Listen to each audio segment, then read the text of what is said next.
성공하는 7가지 습관, 스티븐 코비 박사의 책을 계속 읽어봅니다. 감정, 경청과 공감이라는 것이 이해를 통해서 그렇게 할 때 신뢰의 계좌가 늘어난다. 이해와 지각, 당신이 다른 사람이 하는 말을 깊이 있게 경청하는 것을 학습하면 자신의 지각에 엄청난 차이가 난다는 사실을 발견하게 될 것이다. 또한 사람들이 상호 의존적인 환경에서 함께 일하려 할 때 이러한 지각의 차이들이 미칠 수 있는 영향력을 절감하기 시작한다. 앞에서 소개한 지각 실험에서 당신은 제시된 그림을 젊은 부인으로 보고 있고 반대로 나는 늙은 부인으로 보고 있다. 그러나 두 사람은 모두 옳을 수도 있다. 당신은 배우자 중심의 관점에서 세상을 바라볼지 모른다. 그러나 나는 경제적인 관점인 금전 중심적으로 세상을 볼 수도 있다. 당신의 풍요의 심리를 패러다임으로 가지고 있으나 나는 부족의 심리를 패러다임으로 가질 수도 있다. 당신은 문제를 고도로 시각적이고 직관적이며 종합적인 오른쪽 뇌의 패러다임으로 접근하는 반면에 나는 왼쪽 뇌를 사용하여 순차적이고 분석적이며 언어적인 패러다임에 접근할 수도 있다. 우리들이 하는 지각은 크게 다를 수 있다.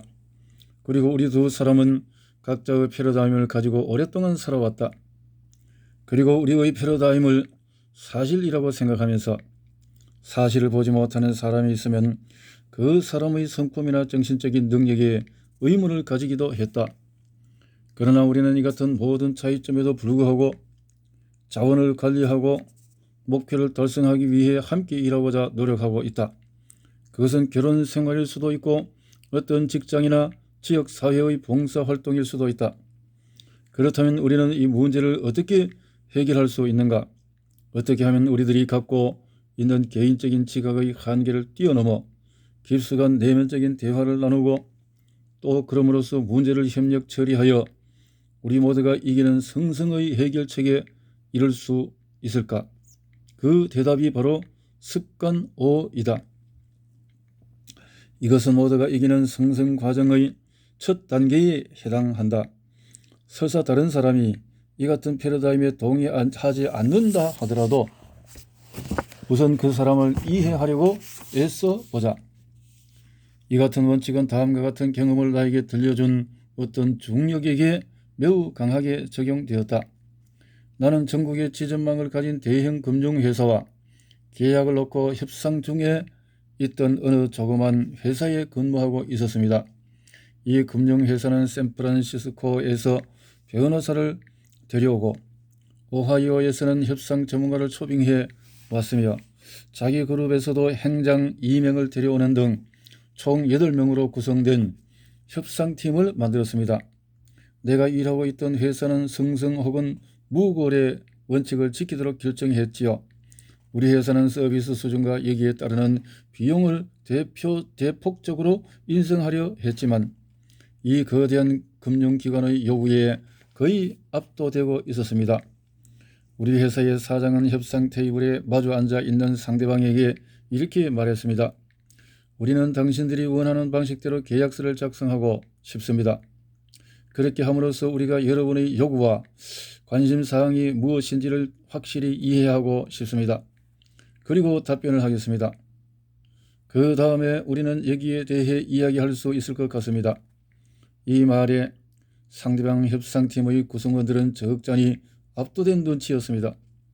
이들은 자신들이 계약서를 작성할 기회를 갖게 된다는 것에 대해 깜짝 놀라는 것이었어요. 사실 이들은 3일이나 걸려 그 계약서를 만들었습니다. 이들이 계약서를 제시했을 때 사장은 다음과 같이 말했습니다. 자, 당신들이 원하고 있는 것을 우리가 제대로 이해하였는지 확인해 봅시다. 그리고 사장은 계약서를 검토했습니다. 그는 계약서 내용을 하나하나 짚어가면서 상대방에게 중요한 것을 자신도 이해했다는 점을 자기 자신과 상대방이 확신할 때까지 내용을 재구성하여 말해보고 느낌도 반영하였습니다. 네, 됐습니다. 여기서 우리가 의미하는 건 정확히 그게 아니고 네, 자, 이제 됐습니다.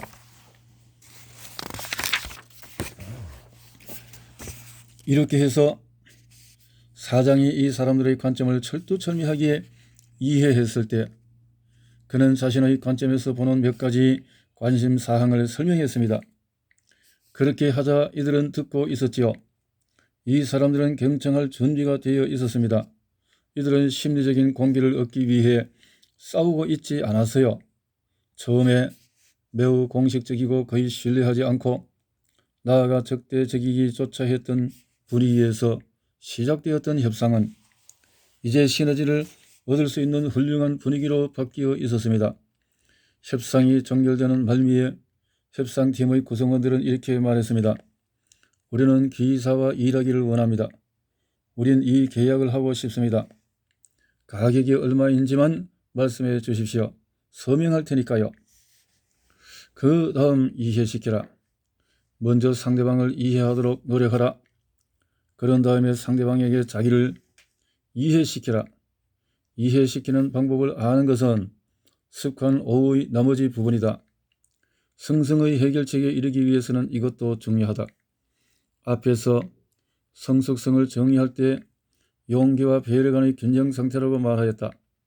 이해하려고 하는 것은 배려를 필요로 한다. 반면에 이해시키려고 하는 것은 용기를 필요로 한다. 성성의 해결책은 이상의 두 가지가 모두 높은 수준에 있어야만 얻을 수 있다. 따라서 이해를 시킨다는 것은 상호 의존적인 상황에서 매우 중요한 것이다. 일찍이 그리스도인들은 에토스, 파토스 그리고 로고스라는 단계적인 세 가지 단어를 통하여 훌륭한 철학을 구체적으로 표현했다. 필자는 이들 세 단어가 우선 이해하려고 노력하고 그 다음에 효과적으로 표현한다는 의미를 포함하고 있다고 생각한다. 에토스는 당신이 가지고 있는 개인적인 신용이다. 즉 사람들이 당신이 가진 성실성과 능력에 대해 갖게 되는 신뢰감이다. 이것은 당신이 감정은행 계좌에 적립해 놓은 신용이다. 파토스는 공감적인 측면이다. 이것은 인간 감정이라고 할 수 있다. 즉 다른 사람들과의 대화에서 감정을 함께 느끼는 것을 의미한다. 그리고 로고스는 논리적인 측면에서 설득할 때의 이성적인 부분이다. 이제 세 의의인 에토스, 파토스 그리고 로고스의 단계적 진행에 대해 주목해 보자. 즉 이것은 성품, 인간관계 그리고 설득의 논리성을 말한다. 나아가 이것은 또 하나의 정대한 패러다임 전환을 의미한다. 대부분의 사람들은 상대방을 설득할 때 아이디어를 갖는 로고스, 즉 왼쪽의 뇌의 논리를 활용한다. 이처럼 사람들은 에토스와 파토스를 전혀 고려하지 않고 단지 자신이 가진 논리의 타당성만 다른 사람에게 설득하려고 노력한다. 나는 자기 상사의 비생산적인 리더십 스타일 때문에 매우 낙담해 있던 한 사람을 알고 있다. 왜 우리 상사는 아무런 노력을 하지 않을까요? 그는 내게 물었다. 내가 상사에게 그 점에 대해서 막 얘기했고 그 자신도 그것을 알고 있는데 아무 시정도 하지 않는다는 말입니다. 그러면 당신은 왜 효과적으로 설득하지 않았습니까? 하고 내가 물었다. 난 했어요. 이것이 그의 대답이었다. 당신은 효과적이라는 말을 어떻게 정의합니까? 세일즈맨이 판매를 잘하지 못하면 회사에서 누구를 훈련 과정으로 보냅니까? 고객을 보냅니까? 효과적이라는 말은 일이 제대로 됨을 의미합니다. 이것은 생산 능력을 의미하는 것이지요. 당신이 원했던 변화를 만들어냈습니까? 당신은 그 과정에서 상사와의 인간관계를 구축했나요? 당신의 설득이 가져온 결과는 무엇입니까? 그가 아무 시정도 하지 않았다고 말했지 않습니까? 그는 듣지도 않았어요. 그렇다면 효과적인 설득을 해보세요. 상사와의 대화에서 공감을 얻으세요. 그의 사고방식으로 생각해보세요.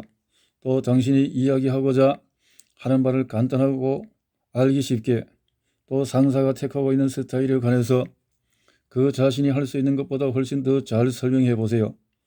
물론 사전에 상당한 연구와 준비가 필요합니다. 그렇게 할 수 있겠습니까? 왜 내가 그렇게 해야 하는 거죠? 그가 물었다. 바꿔 말해서 당신은 상사의 리더십 스타일을 바꾸게 하고 싶은데 자기 자신의 설득하는 방식은 바꿀 의향이 없다는 말입니까? 글쎄 별로요 라고 그가 대답했다. 자, 그렇다면 하고 나는 말했다. 그의 스타일에 적응하고 웃고 지내는 방법에 밖에 없군요. 그렇게 살 수는 없습니다 라고 그는 말했다. 그는 내 인격을 손상시키는 것입니다. 좋아요. 그렇다면 효과적으로 설득시키는 방법을 배워서 이용하세요. 그것은 당신의 영향력의 원내에 있습니다. 결국 그는 그것을 하지 않았다. 거기에 노력을 투자한다는 것이 그에게는 너무나 힘들었던 모양이다. 또 다른 사람은 대학 교수였는데 그 대가를 지불할 용의가 있었다. 어느 날 그가 내게 와서 말했다. 스티븐, 내 연구에 필요한 연구비를 얻어내야겠는데 그 첫 관문을 통과할 수가 없네. 왜냐하면 내 연구가 우리 학과의 주요 관심 분야와는 좀 거리가 있기 때문이야.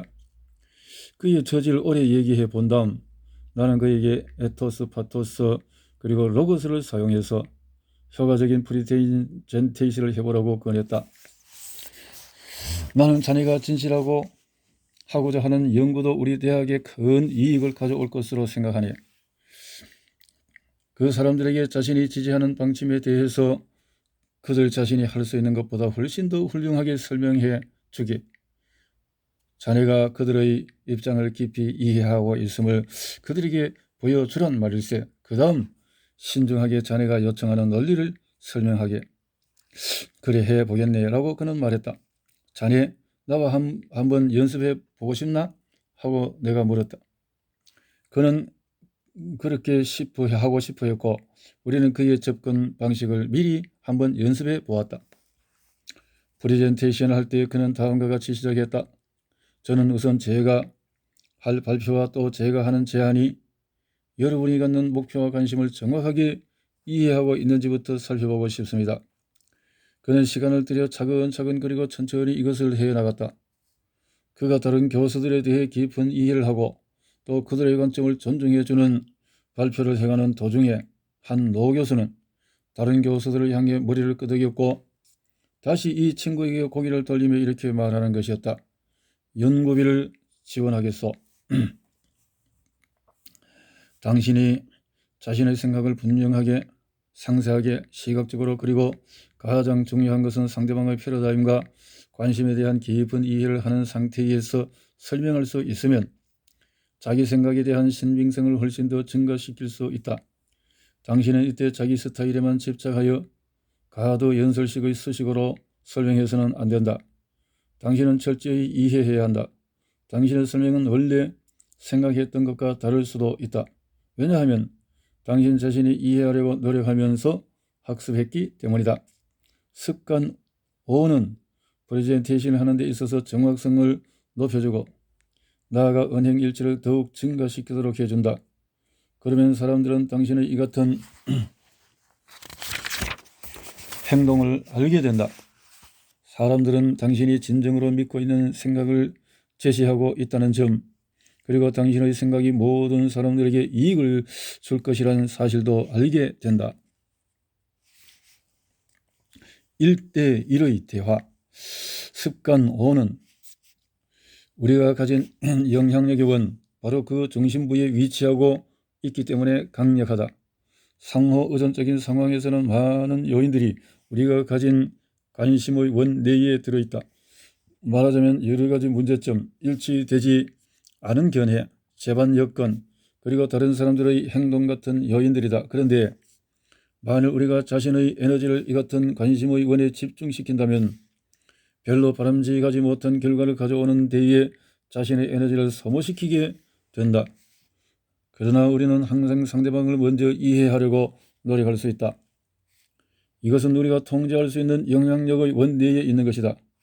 우리가 이 영향력의 원에 에너지를 집중시키면 다른 사람들을 정말 깊이 이해하게 된다. 이렇게 되면 우리는 함께 일하는 데 필요한 정확한 정보를 갖게 되고 문제의 핵심을 재빨리 파악하게 되고 감정은행 계좌에 예입시키게 될 뿐만 아니라 나아가 다른 사람들과 더불어 효과적으로 일하는 데 필요한 심리적인 공기를 불어넣어 줄 수 있게 된다. 이것은 내면의 세계에서부터 출발하는 접근 방법이다. 이제 우리가 이것을 실행하면 자신의 영향력의 원내에 무슨 현상이 일어나는가를 살펴보자. 우리는 진정으로 상대를 경청하고 있기 때문에 상대방에게 영향을 줄 수 있다. 그리고 영향을 줄 수 있다는 것은 상대방에게 영향력 있는 사람이 되는 주요 관건이다. 이때 우리의 영향력의 원은 점차 더 확대되기 시작한다. 결과적으로 우리는 자기 자신의 관심의 원내에 있는 많은 일들에 대해 영향을 미칠 수 있는 능력을 증가시킨다. 이제 우리는 어떤 현상이 일어나는가를 살펴보자.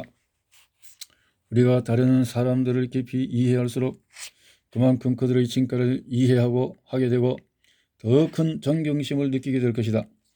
이처럼 다른 인간의 영혼과 접촉한다는 것은 마치 성질을 걸을 때 느끼는 경외심을 갖게 한다. 습관 5는 우리가 지금 당장 실행해 볼 수 있는 것이다. 이야기나 하는 자서전은 일단 저만치 밀어놓고 상대방을 진정으로 이해하도록 애써 볼 수 있다. 비록 사람들이 자신의 문제점에 대해 털어놓기를 꺼려한다고 할지라도 우리는 그 사람에게 공감할 수 있다. 즉 상대방의 마음을 감지하고 그가 가진 상처를 공감하여 오늘은 별로 좋은 일이 없나 보군요 라고 말할 수 있다. 상대방은 아무런 얘기도 하지 않을지도 모른다. 그래도 좋다. 상대방에 대한 이해와 존중심을 보여주었으니 말이다. 성급히 서둘러서는 안 된다. 인내를 갖고 상대를 존중하는 마음을 가져야 한다. 우리가 공감할 수 있기 전에 사람들은 마음을 열고 말하지 않는다. 또 우리는 항상 사람들이 하는 행동에 대해서 공감할 수 있다. 우리는 분별력 있고 민감하고 알아차리고 나아가 필요할 때는 자신의 자서전적인 과거의 태도를 벗어나서 행동할 수가 있다. 만일 우리가 고도로 구조적인 사람이라면 예방적인 일을 할 기회를 만들 수도 있다. 그러면 아들이나 딸이 학교에서 문제를 일으킬 때까지 기다릴 필요가 없다. 사업관계의 협상에서도 상대방을 먼저 이해하기 위해 노력할 것이다. 이제 자녀들과 1대1로 시간을 가져보아라. 그들의 말에 귀를 기울이고 이해하라.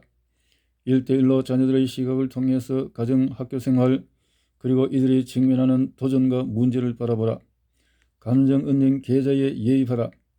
자녀들에게 심리적인 공기를 넣어주라. 당신의 배우자와 정기적으로 외출하라. 함께 저녁 식사를 하든지 같이 즐길 수 있는 일을 해보라. 서로 상대방을 경청하고 이해하기 위해 노력하라. 서로 상대방의 눈을 통해 인생을 바라보라. 필자에게는 아내와 함께 보내는 일상적인 시간이 어떤 것과도 바꿀 수 없는 소중한 것이다. 우리는 서로를 이해하기 위해서 노력할 뿐만 아니라 종종 아이들의 대화에 도움이 될 공감적 경청 기술을 실제로 연습해 본다. 우리는 가끔 주어진 상황에 대해서 서로가 갖는 다른 관점을 함께 나눈다. 그리고 가정에서 일어나는 어려운 가족 문제에 대해서 좀 더 효과적인 접근을 하기 위해 역할 연기를 해보기도 한다. 아직 가정에 대한 기본적인 책임을 다하지 못했음에도 불구하고 어떤 특별한 권리를 요구하고 있는 아들이나 딸의 역할을 내가 맡고 아내는 어머니의 역할을 맡는다. 우리는 이런저런 상호작용을 해보고 아주 현실적인 방법으로 그 상황을 상상해 보려고 한다. 왜냐하면 이를 통해 우리는 아이들에게 일관된 모델링과 올바른 원칙을 가르치도록 우리 스스로를 훈련할 수 있기 때문이다. 우리에게 가장 도움이 되는 역할 연기는 우리가 실수한 과거의 어려웠던 시기나 긴장됐던 순간을 재현하는 것이다. 당신이 사랑하는 사람을 깊이 이해하기 위하여 시간을 투자하고 서로 마음을 열고 대화하게 되면 엄청난 수확을 가져다 준다. 이런 경우 가족과 결혼 생활을 괴롭히는 많은 문제들이 곰고 악화될 여지를 갖지 못한다. 또 서로 마음을 터놓고 대화하기 때문에 잠재적인 문제들도 미연에 방지될 수 있다. 나아가 감정은행 계좌에 많은 예입이 되기 때문에 그래도 일어나는 문제는 쉽게 다루어질 수 있다. 기업에서도 직원들과 1대1로 대하는 시간을 가져보라. 그들의 말을 경청하고 또 이해하라. 회사 내의 모든 계층에서 정직하고 또 정확한 의견 수렴을 얻을 수 있도록 인사관리 개정과 이해관계 정보 시스템을 만들어라. 여기에는 고객, 공급자, 그리고 직원 등이 포함될 수 있다. 재무적 요소나 기술적인 요소만큼 인간적인 요소를 중요하게 생각하라. 당신이 기업의 모든 계층에서 인간 자원을 쓰고자 한다면 시간, 에너지 그리고 돈을 무한히 절약하게 될 것이다. 당신이 경청하면 당신은 배우게 된다. 그리고 이것은 함께 일하고 또 당신을 위해 일하는 사람들에게 심리적인 공기를 주는 것이다. 당신은 8시부터 오후 5시까지 회사가 요구하는 육체적인 근무 이상의 애사심을 이들로부터 불러일으킬 수 있을 것이다. 먼저 상대방을 이해하도록 노력하라. 문제가 생기기 전에 평가하고 처방하기 전에 자신의 생각이나 아이디어를 제시하기 전에 이해하도록 노력하라. 그것이야말로 효과적인 상호 의존성에 대한 훌륭한 습관이다. 우리가 서로를 진정으로 깊이 이해할 때 창의적인 해결 방법과 제3의 대안에 접근하는 문을 열게 된다. 그러면 우리들이 갖고 있는 차이점은 더 이상 커뮤니케이션과 전진의 걸림돌이 되지 않는다. 그 대신 이 같은 차이점은 시너지 효과를 얻기 위한 디딤돌이 된다. 습관 5의 적용을 위한 제언. 감정은행 계좌가 적자라고 느껴지는 어떤 사람과의 관계를 하나 선택하라. 이 사람의 관점에서 상황을 이해하도록 노력하고 또 이를 작성해보라. 이 사람과 하는 다음 기회의 상호작용에서 당신이 작성한 것을 당신이 직접 듣고 있는 것과 비교하면서 그를 이해하기 위해서 경청하라. 당신이 세운 가정들은 얼마나 유용한가? 당신은 진정으로 이 사람과의 관점을 이해했는가? 두 번째, 매우 가까운 누군가와 공감이 어떤 개념인가에 대해 의견을 나누어 보라. 진정으로 그의 말을 경청하기 원한다고 얘기하라. 그리고 일주일 후에 이에 대한 피드백을 받고 싶다고 말하라. 당신이 노력한 결과가 어떠하였는가? 당신의 한 행동이 그를 어떻게 느끼도록 만들었는가? 사람들이 하는 커뮤니케이션을 지켜볼 기회를 가지고 몇 분 동안 귀를 막고 그저 관찰만 하라. 말만으로 교감되지 못하는 어떤 감정이 전달되고 있는가?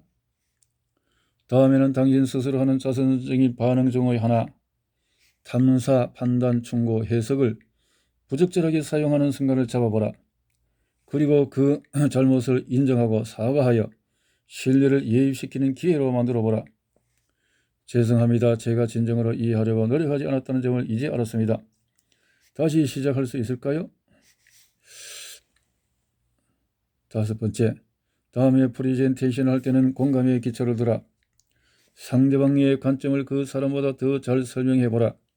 그리고 난 후에 상대방이 가진 증거 체계에서 당신의 관점이 이해되도록 노력하라.